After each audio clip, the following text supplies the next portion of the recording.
The Galactic Council had made what they considered a brilliant decision. Send Vex 9, their most accomplished telepath, to extract information from the newly captured human specimen. After all, what could possibly go wrong?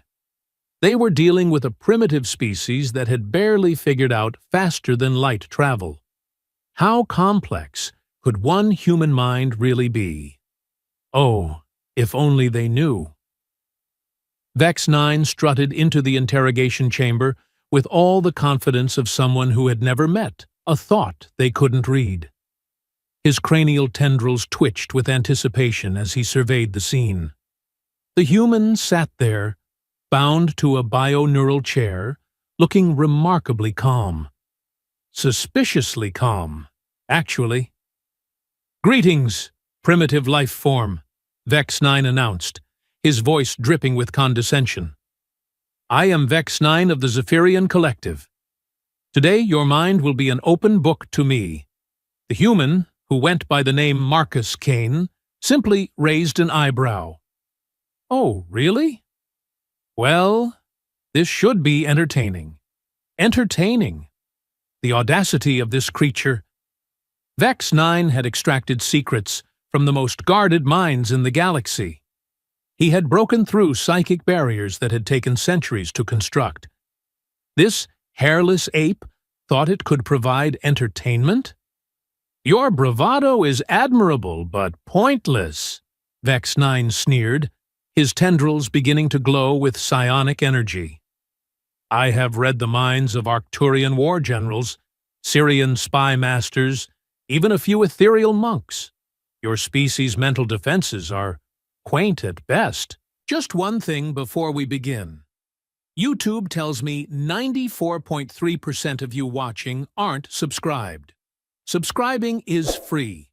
It really supports the channel, and you'll get more amazing HFY sci-fi stories delivered straight to you. Don't miss out. Marcus chuckled, a sound that somehow made Vex 9's skin crawl. "You know what? Go ahead. Take a peek. But don't say I didn't warn you." Warning? From a human? Preposterous. Vex 9 activated his telepathic abilities, sending his consciousness diving toward Marcus's mind like a spear through water. He expected to encounter the usual human mental landscape: disorganized thoughts, primitive emotions, maybe some embarrassing memories about bodily functions. Instead, he slammed face first into something that defied all logic. The first thing Vex 9 noticed was the noise. Not sound, exactly, but a constant, overwhelming cacophony of mental activity that made absolutely no sense. It was as if someone had taken every song, every conversation, every random thought, and every piece of information that had ever existed and played them all simultaneously at maximum volume. "What in the seven hells?" Vex 9 muttered, his confidence wavering for the first time in decades. But that was just the beginning.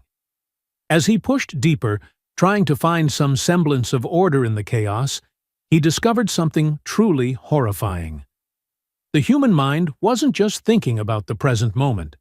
It was thinking about 17 different scenarios simultaneously, analyzing past conversations from 3 years ago, planning dinner for next Tuesday, wondering if that weird smell in the air conditioning was mold, calculating the optimal trajectory for a theoretical space mission to Alpha Centauri, composing a strongly worded letter to a customer service representative, trying to remember the lyrics to an ancient Earth song called "Never Gonna Give You Up," and contemplating the existential implications of whether hot dogs or sandwiches. All at the same time. "This is impossible," Vex 9 gasped, his tendrils beginning to tremble. "No mind can process this much information simultaneously." Marcus's voice seemed to come from everywhere and nowhere within the mental space. "Oh, that's just the surface level, buddy. You haven't even gotten to the good stuff yet." "The good stuff? There was more?" Vex 9 pressed on, driven by a combination of professional pride and morbid curiosity. What he found next nearly shattered his sanity on the spot. Memories. Thousands upon thousands of memories, but not stored in any logical order. A childhood birthday party was filed next to detailed specifications for nuclear fusion reactors. A romantic kiss was catalogued alongside instructions for assembling furniture without using the provided manual. Every embarrassing moment from Marcus's teenage years was cross-referenced with his grandmother's cookie recipes and the complete works of something called Monty Python. But the most terrifying part wasn't the chaos, it was the fact that somehow, impossibly, it all made sense to the human. Marcus navigated this mental maze with the ease of someone walking through their own home in the dark. "How?" Vex 9 whispered, his voice cracking with strain. "How do you function with all of this noise in your head?" "Noise?" Marcus sounded genuinely confused. "This is just normal thinking. Are you telling me other species don't have 12 different internal monologues running at once?" 12 different internal monologues. Vex 9 felt something inside his mind snap. He had encountered hive minds before, collective consciousnesses that shared thoughts among thousands of individuals. But this was something far worse. This was one individual mind that somehow contained the mental activity of a small city. Desperate to escape, Vex 9 tried to pull back, but found himself trapped in something that could only be described as a mental quicksand of random associations. Every time he tried to focus on extracting a specific piece of information, his consciousness was yanked in 17 different directions by the sheer gravitational pull of human cognitive chaos. He found himself dragged through memories of Marcus arguing with automated phone systems, composing passive-aggressive emails, trying to fold fitted sheets, and having heated internal debates about whether cereal counted as soup.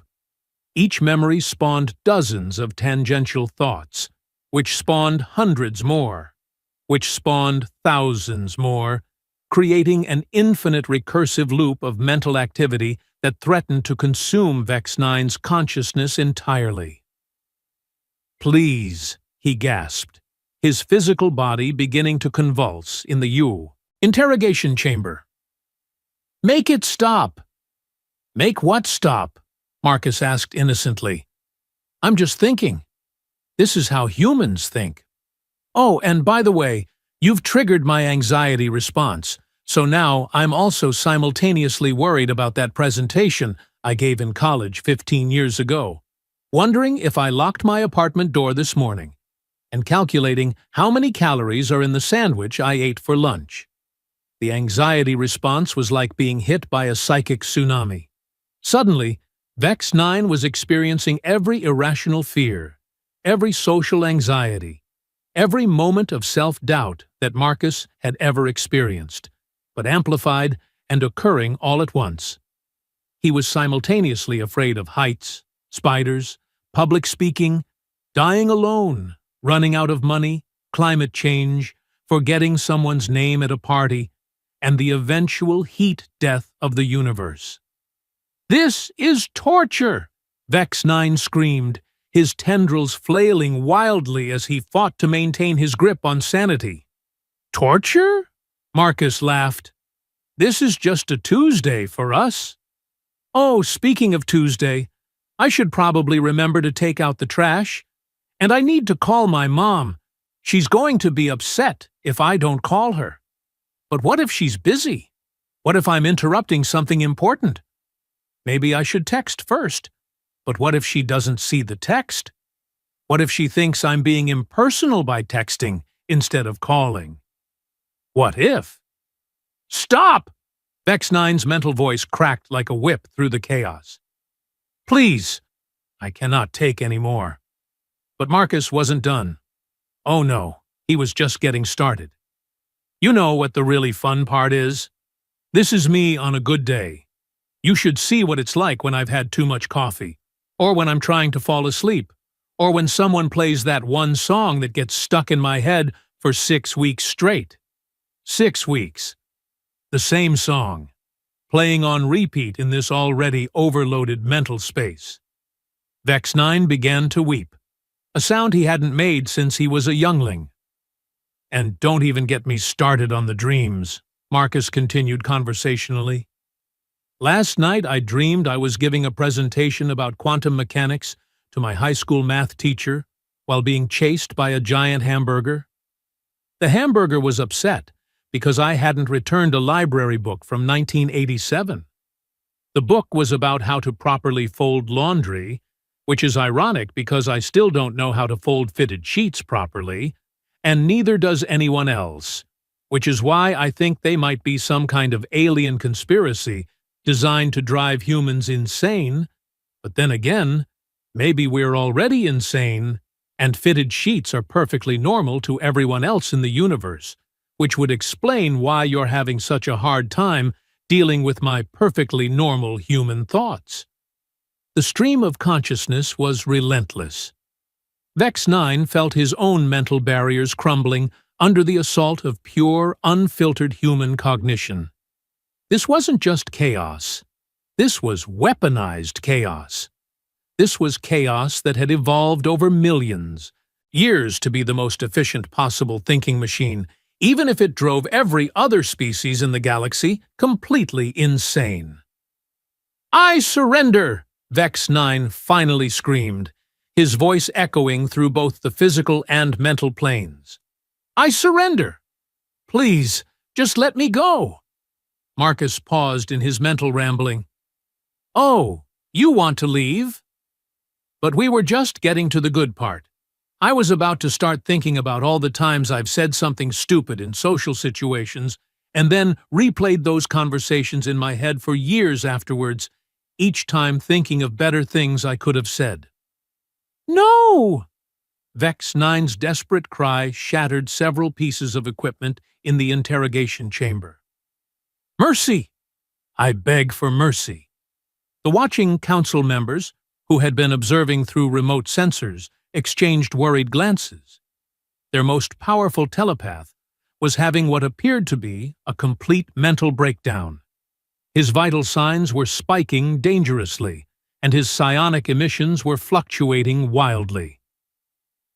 "Should we terminate the session?" asked Councillor Thane, his blue-scaled fingers hovering over the emergency shutdown controls. "Not yet," replied Councillor Vara, her compound eyes fixed intently on the displays. "We need to know what's happening in there." What was happening was that Vex 9 had just been introduced to the concept of human cognitive multitasking, and his mind was rejecting it, like a biological system rejecting a foreign organ. Every instinct he had was screaming at him to flee, but he was trapped in the quicksand of Marcus's consciousness like an insect in amber.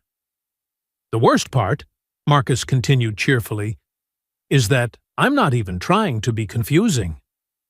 This is just how we think. Every human on Earth has a mind like this.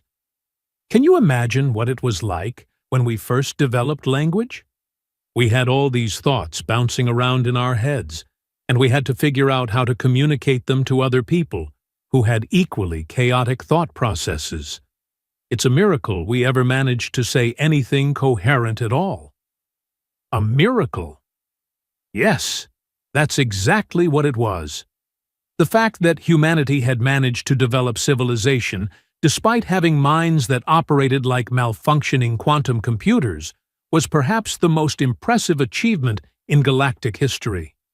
No wonder they had managed to reverse engineer alien technology so quickly once they encountered it. When your brain was already accustomed to processing 17 different trains of thought simultaneously, understanding a new piece of technology was just another Tuesday. "Please," Vex 9 whimpered, his once proud telepathic abilities now feeling like a curse. "I will tell the Council anything you want to know. Just please, release me from this nightmare." Marcus sounded genuinely surprised. "Nightmare? but I haven't even started thinking about my existential fears yet. Or the time I accidentally called my teacher Mom in 3rd grade. Or whether other people can see the tiny floaters in their vision. Or if that's just me. Or why we park in a driveway and drive on a parkway. Or whether aliens think our music is terrible. And, if so, whether they're judging our entire species based on that one pop song that was playing on the radio when they first intercepted our transmissions. The mention of aliens seemed to trigger another cascade of thoughts.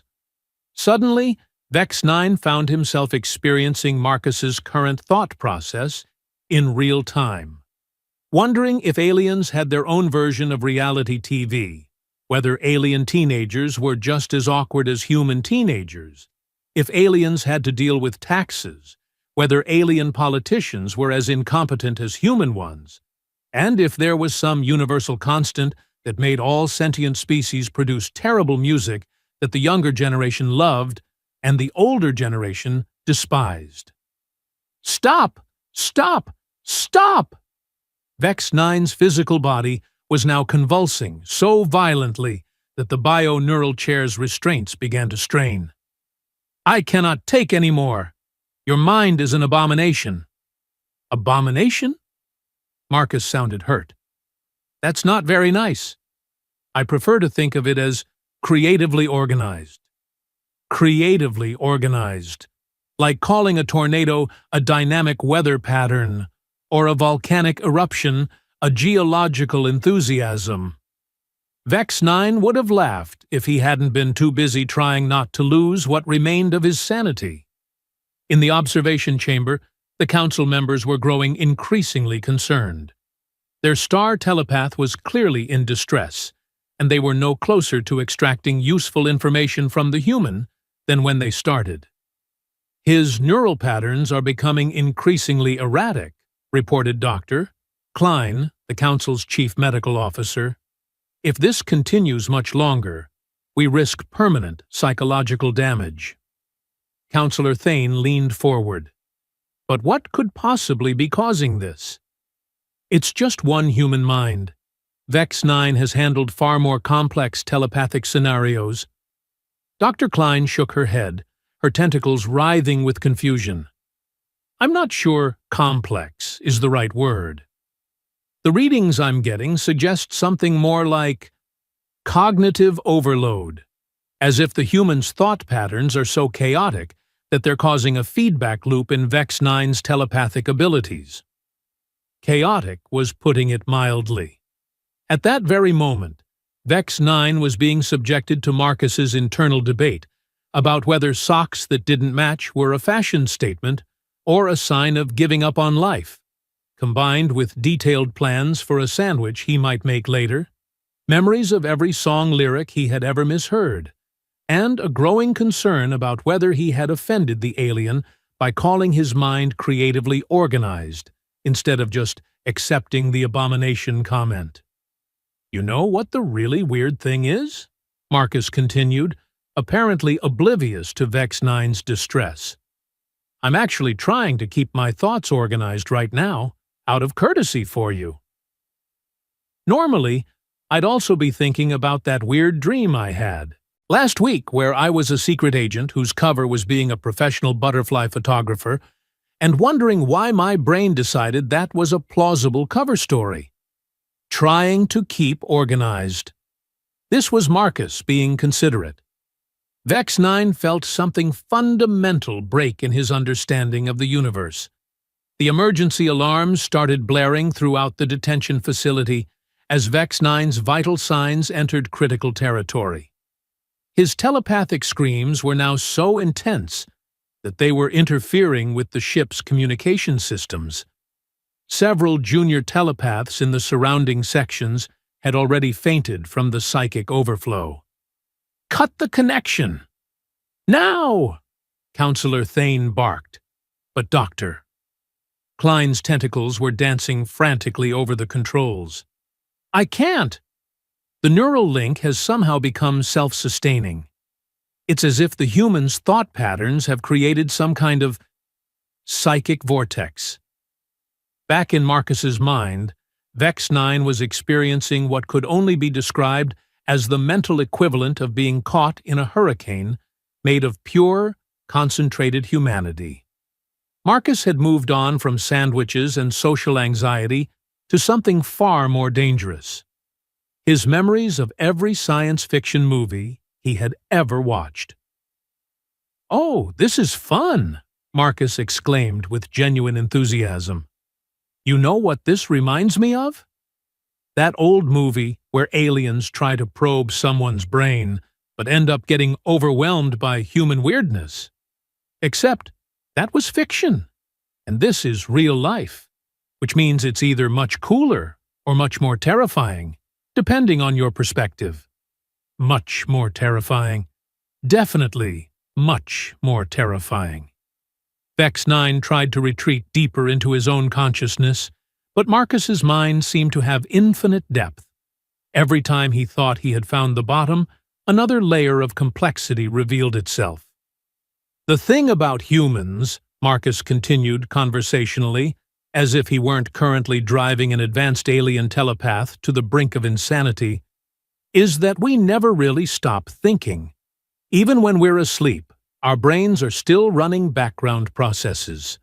Dreams, memory consolidation, random neural firing that sometimes convinces us we've solved all the world's problems in our sleep, only to wake up and realize our brilliant solution was to replace all politicians with trained dolphins. Trained dolphins running governments." The image was so absurd that it briefly short-circuited Vex 9's telepathic abilities, giving him a moment of blessed silence before the chaos resumed. "And that's just individual humans," Marcus added helpfully. "Wait until you meet our internet. It's like taking 7 billion human minds and connecting them all together so they can share their random thoughts instantaneously across the entire planet. We call it social media, though social might be generous, and media suggests there's some kind of quality control, which there definitely isn't. 7 billion minds, connected, sharing thoughts." Vex 9's scream of pure horror echoed through both dimensions. In the observation chamber, Counselor Vara's compound eyes were reflecting the emergency lighting in a way that suggested she was having some very serious second thoughts about this entire operation. "Dr. Klein, what exactly are we dealing with here?" she asked, her voice carefully controlled. "Based on the neural feedback patterns, I believe we're witnessing the first recorded case of reverse telepathic contamination, Doctor," Klein replied, her medical training barely containing her fascination with the unprecedented situation. "Instead of our telepath reading the subject's mind, the subject's mental patterns are somehow infecting our telepath's cognitive processes."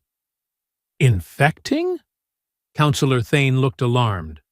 "Are you saying this could spread?" Before Dr. Klein could answer, a new voice crackled over the communication system. It was Vex 9, but his usually smooth, confident tone had been replaced by something that sounded disturbingly human. "Hey, has anyone ever noticed that we call it rush hour when nobody's moving?" Vex 9's voice was filled with manic confusion. "And why do we have a word for defenestration, throwing someone out of a window, but no word for the specific feeling you get when you realize you've been pronouncing a word wrong your entire life?" The council members exchanged horrified looks. Their star telepath wasn't just having a breakdown. He was starting to think like a human. "Emergency containment protocols!" Vera shouted. "Seal the telepathic wing immediately!" But it was too late. The contamination was already spreading.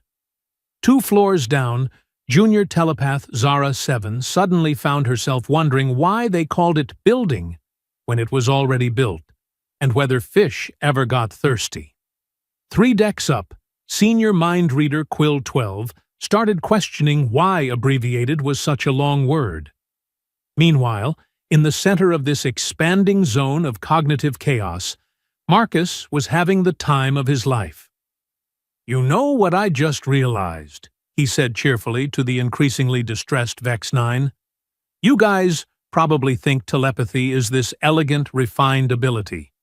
But human thoughts aren't elegant or refined. We're basically forcing you to experience the mental equivalent of a food fight in a library during an earthquake." The metaphor was so accurate that Vex 9 briefly wondered if Marcus might actually be a fellow telepath who was deliberately torturing him. But no, the readings were clear. This was just how humans naturally thought. This chaos, this madness, this beautiful, terrible, impossible multitasking nightmare was completely normal for them. "How do you survive?" Vex 9 whispered, his voice hoarse from screaming. "How does your species function with minds like this?" "Survive?" Marcus sounded genuinely puzzled. "We don't just survive, we thrive. We've built civilizations, created art, developed technology, explored space, composed symphonies, written poetry, and figured out how to make pizza with stuffed crusts. And we did it all while having brains that operate like a perpetual game of mental ping-pong played by caffeinated squirrels." The stuffed crust pizza comment triggered another cascade of food-related memories, each one spawning dozens of tangential thoughts about cooking, restaurants, food safety, childhood favorites, dietary restrictions, and a heated internal debate about whether a hot dog was technically a sandwich that had been raging in Marcus's subconscious for approximately 12 years. "Stop!" Vex 9 pleaded. "Please, I will do anything." "Release state secrets, betray the council, reveal our military plans. Just please, make it stop." "Military plans?" Marcus perked up with interest, which somehow made the mental chaos even worse, because now he was simultaneously curious about alien military strategy, while also wondering if they had figured out a way to make spaceships that didn't look like flying metal rectangles. "You know, that's actually kind of flattering that you think I'm trying to extract information from you. I'm just thinking, this is literally just me existing normally. Just existing normally." The casual nature of this revelation hit Vex 9 like a psychic freight train. This wasn't an interrogation technique or a mental weapon. This was just a human being human, and it was more effective at breaking down telepathic defenses than any torture device ever invented. "Your species," Vex 9 gasped between sobs, "is absolutely terrifying." "Terrifying?" Marcus laughed, a sound that somehow conveyed both amusement and mild offense. "We're not terrifying. We're just enthusiastic. About everything. All the time. Simultaneously. Enthusiastic about everything simultaneously." Yes, that was exactly the problem. Humans didn't just think about one thing at a time like civilized species.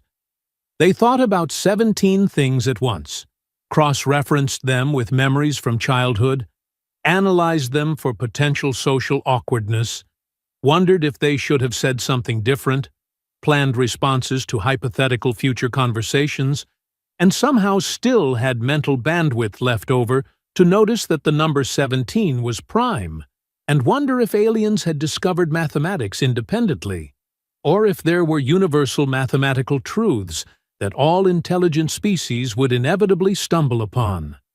The mathematical tangent spawned thoughts about physics, which led to wondering about alien technology, which circled back to whether aliens found human music annoying, which reminded Marcus of that song he couldn't get out of his head last week, which made him wonder if earworms were a universal phenomenon or just a quirk of human neurology. "Make it stop. Make it stop. Make it stop!" Vex 9's mental voice cracked like ice under pressure. "Finally. Mercifully, Doctor." Klein managed to activate the emergency neural dampeners. The connection between Marcus and Vex 9 snapped like an overstretched rubber band, sending both minds recoiling back into their respective bodies. Vex 9 collapsed forward in his monitoring chair, his tendrils twitching weakly as he gasped for air. He didn't technically need to breathe. His eyes, when he finally managed to open them, held the haunted look of someone who had seen into the abyss and discovered it was full of random song lyrics and grocery lists. Marcus, meanwhile, blinked a few times and looked around the interrogation chamber with mild interest.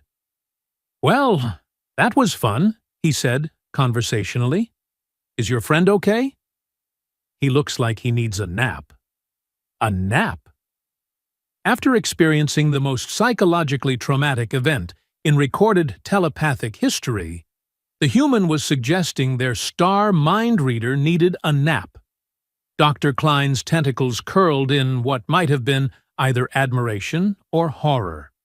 In the observation chamber, the council members sat in stunned silence. Their most powerful weapon against alien minds had just been completely neutralized by one human thinking normal human thoughts. "Status report," Counselor Vara managed to croak. Dr. Klein consulted her instruments with shaking appendages. "Vex 9 is stable, but severely traumatized. His telepathic abilities appear to be intact, but he's requesting immediate psychological counseling and a transfer to a non-telepathic position, preferably something involving minimal contact with sentient beings. And the contamination? Contained. But we now have 17 telepaths across 6 departments who are experiencing what they describe as intrusive human thoughts. They keep asking questions like, why do we park in driveways and drive on parkways?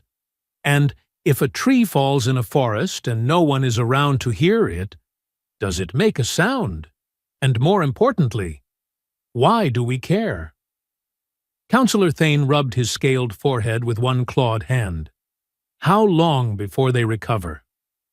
Unknown. This is completely unprecedented. We may need to develop entirely new therapeutic protocols for telepaths exposed to human cognitive patterns. In the interrogation chamber, Marcus was looking around with the casual interest of a tourist examining local architecture. "So," he said to nobody in particular, "are you guys planning to probe my mind some more?